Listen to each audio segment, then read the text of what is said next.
चित्रलेखा।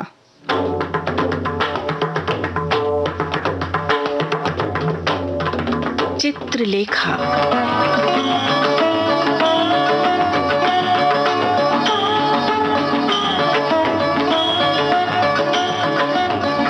हिंदी के ख्यातनाम कथाकार भगवती चरण वर्मा का जगत प्रसिद्ध उपन्यास चित्रलेखा। जिसने भी इसे पढ़ा उसी ने सराहा। कभी आपने भी पढ़ा होगा। यह भी संभव है कि आपको यह अवसर अभी नहीं मिला हो।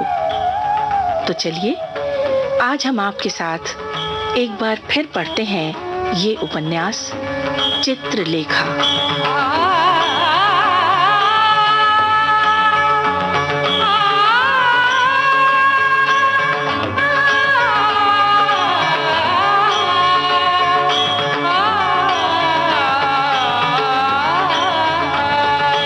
चित्रलेखा काल की सीमाओं से परे है। जब से मनुष्य ने सोचना आरंभ किया, संभवतः तभी से पाप और पुण्य की पहेली उसके मानस को मथ रही है। इसी प्रश्न के चारों ओर गुंथा है इस उपन्यास का कथानक।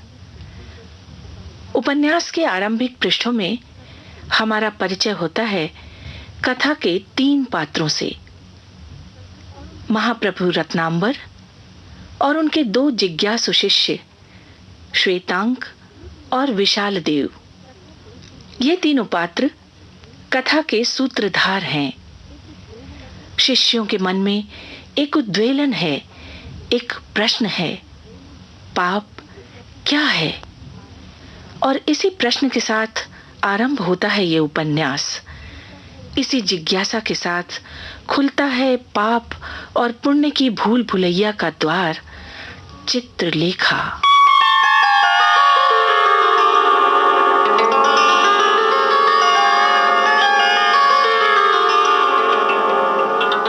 महाप्रभु रत्नांबर मानो एक गहरी निद्रा से चौंक उठे। उन्होंने श्वेतांक की ओर एक बार बड़े ध्यान से देखा। पाप बड़ा कठिन प्रश्न है वत्स, पर साथ ही बड़ा स्वाभाविक।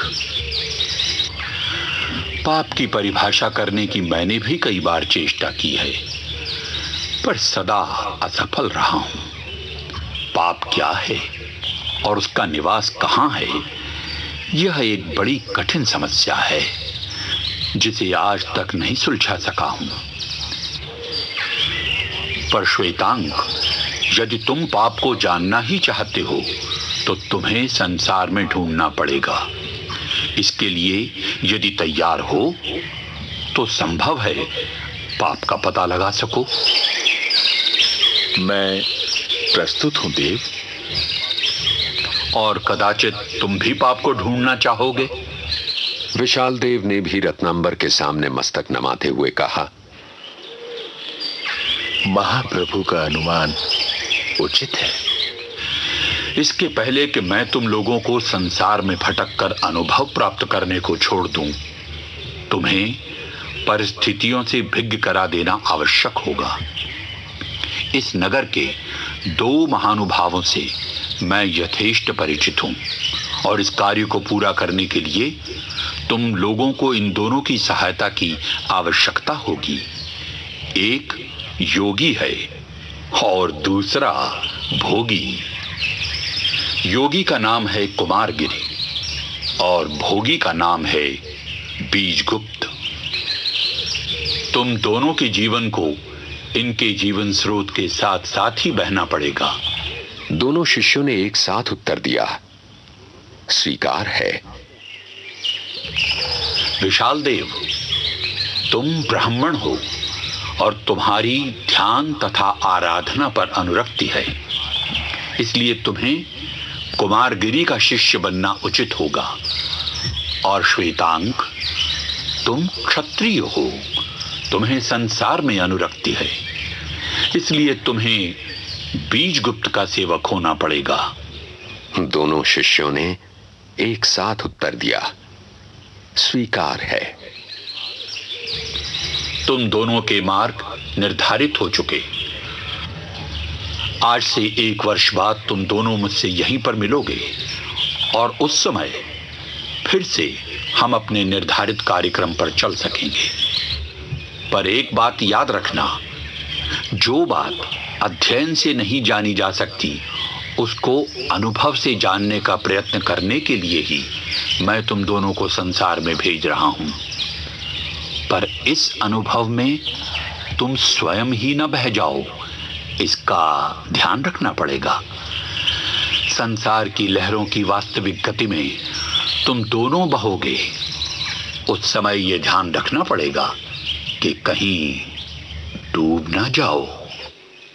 श्वेतांक ने विशाल देव की ओर देखा और विशाल देव ने श्वेतांक की ओर। रत्नांबर ने कुछ देर तक मौन रहकर फिर कहना आरंभ किया। जिन परिस्थितियों में तुम जा रहे हो उनका पहले से ही परिचय करा दूं।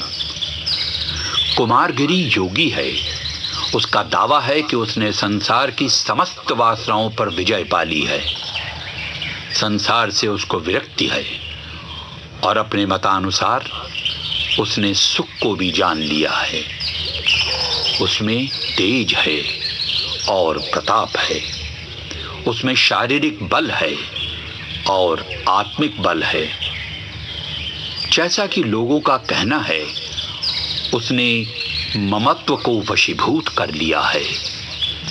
कुमारगिरी युवा है, पर यौवन और विराग ने मिलकर उसमें एक अलौकिक शक्ति उत्पन्न कर दी है। संसार उसका साधन है और स्वर्ग उसका लक्ष्य। विशाल देव, वही कुमारगिरी तुम्हारा गुरु होगा। और श्वेतांक बीजगुप्त भोगी है। उसके हृदय में यौवन की उमंग है, आंखों में मादकता की लाली। उसकी विशाल अट्टालिकाओं में भोग विलास नाचा करते हैं। रत्न जटित मदिरा के पात्रों में ही उसके जीवन का सारा सुख है। ईश्वर पर उसे विश्वास नहीं। शायद उसने कभी ईश्वर के विषय में सोचा तक नहीं। और स्वर्ग तथा नरक की उसे कोई चिंता नहीं। आमोद और प्रमोद ही उसके जीवन का साधन है तथा लक्ष्य भी है। उसी बीजगुप्त का तुम्हें सेवक बनना पड़ेगा श्वेतांक। स्वीकार है? महाप्रभु की आज्ञा शिरोधार्य है। श्वेतांक एक बार कल्पना से परे ऐश्वर्य की था लेना चाहता था और विशाल देव एक बार यौवन और विराग के मिश्रण से उत्पन्न शक्ति का महत्व जानना चाहता था। दूसरे दिन कुटी खाली पड़ी थी। गुरु साधना के शुष्क क्षेत्र में और शिष्य अथाह संसार में निकल पड़े थे।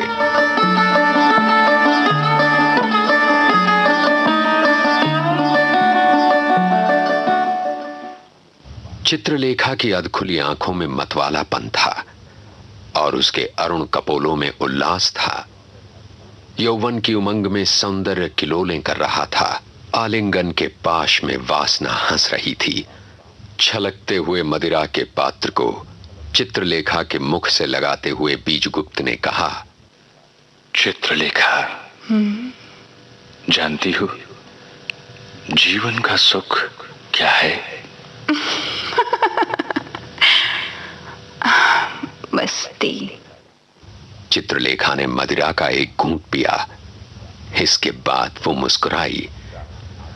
उस समय प्रायः आधी रात बीत चुकी थी। बीजगुप्त का भवन सहस्र दीप शिखाओं से आलोकित हो रहा था। द्वार पर शहनाई में विहाग बज रहा था। केली भवन में नगर की सर्वसुंदरी नर्तकी के साथ सामंत बीजगुप्त यौवन की उमंग में निमग्न था और बाहर गहरे अंधकार में सारा विश्व। सोच रहा हूं चित्रलेखा, यौवन का अंत क्या होगा? जीवित मृत्यु। जीवित मृत्यु? नहीं, यह असंभव है।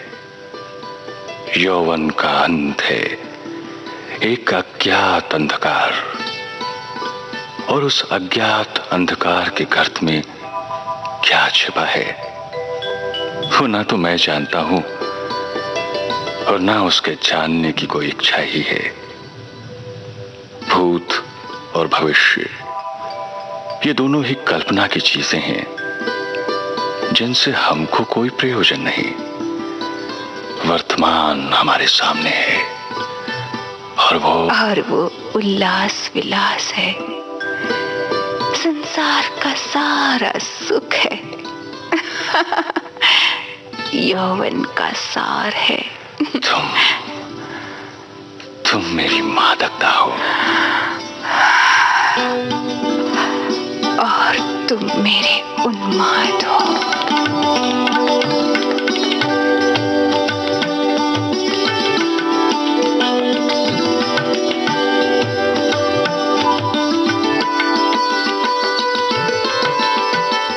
चित्रलेखा बीजगुप्त की मादकता थी तो बीजगुप्त था उसका उन्माद, और इन्हीं के आसपास श्वेतांग को खोजना था अपनी जिज्ञासा का उत्तर। राजनर्तकी चित्रलेखा सामंत बीजगुप्त की संगिनी थी, लेकिन क्या उसे गणिका कहा जा सकता था? इस प्रश्न का उत्तर है उपन्यास चित्रलेखा के अगले पृष्ठों पर, जिन्हें हम आपके साथ पढ़ेंगे अगली कड़ी में।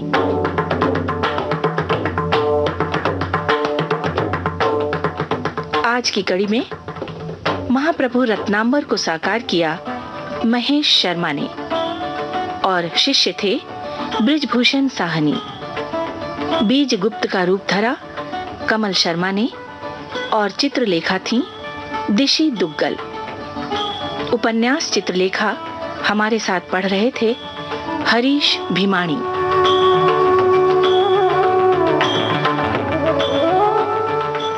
सहायक राजेश मलिक। परिकल्पना और प्रस्तुति लोकेंद्र शर्मा और विजय लक्ष्मी छाबड़ा।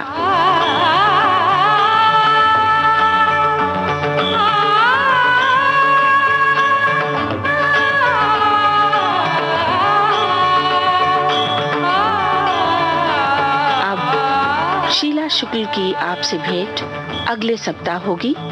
तब तक नमस्कार।